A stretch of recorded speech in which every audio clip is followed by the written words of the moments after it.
The rise of the MK party, led by Jacob Zuma, is a big moment for South African politics.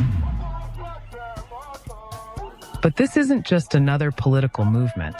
Behind it is a hidden relationship that started during Zuma's presidency and got stronger through his bond with Russian President Vladimir Putin. Their connection goes way back to Zuma's time in office. At the heart of it is Zuma's push against the West. As leader of the ANC's Radical Economic Transformation Group, he worked to move South Africa away from Western influence. Under his leadership, South Africa was invited to join BRIC, now known as BRICS, which showed how important the country was becoming on the world stage. But it wasn't just about the economy. There was a deeper political alliance with Russia. In 2015, this relationship faced a test on the world stage. Sudan's leader, Omar al-Bashir, avoided arrest while visiting South Africa, despite having an international criminal court warrant against him. Zuma's government got hit with a wave of criticism. It was a key moment. South Africa challenged international norms and even started the process of leaving the ICC, only to take it back later. This brought South Africa closer to Russia, a country also known for pushing back against Western institutions. I have therefore come to the decision to resign as President of the Republic with immediate effect. After Zuma left office, Cyril Ramaphosa took a different path. His administration tried to stay neutral, balancing relationships with both the East and West. But Putin wasn't happy. As Ramaphosa's neutrality continued, Putin began to look to the rest of Africa as a new ground for influence. The Russian invasion of Ukraine put this neutrality to the test. Putin, cut off from Western financial systems, led the push for de-dollarization, with BRICS being the main platform. But Ramaphosa's peace mission to Ukraine and Russia in 2023 exposed the growing tension.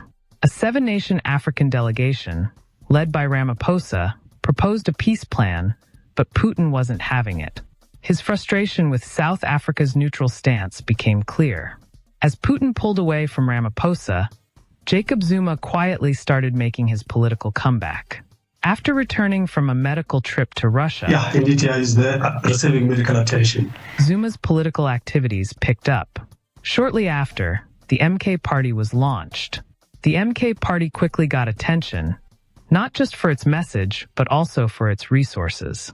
Many people suspected Russian funding behind the party's flashy campaign, pointing to Zuma's long friendship with Putin as proof. After the elections, the MK party was seen using the Russian flag on several occasions, which only added to the claims of Russian backing.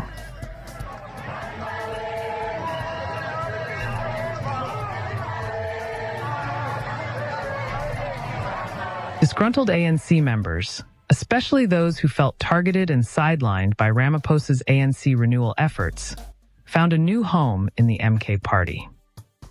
Other political leaders from prominent parties, like Floyd Shivambu, also joined the movement. His sudden exit from the EFF only added to the intrigue. Even more interesting is the strained relationship between Zuma and EFF leader Julius Malema. But that's a story for another time.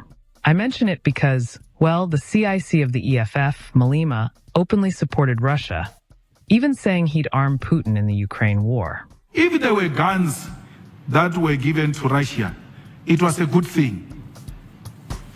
I would have done the same as the President of the Republic.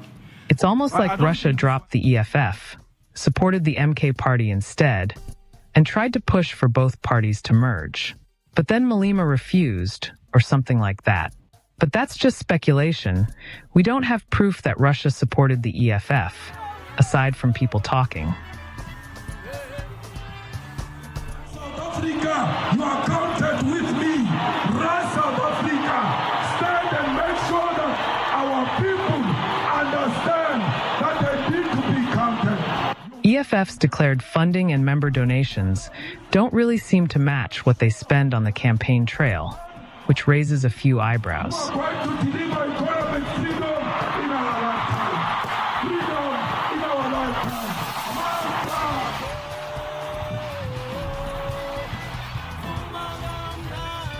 But back to the MK party. It didn't just shake up the EFF and ANC. It also questioned the legitimacy of South Africa's elections, claiming there had been hacking and vote rigging.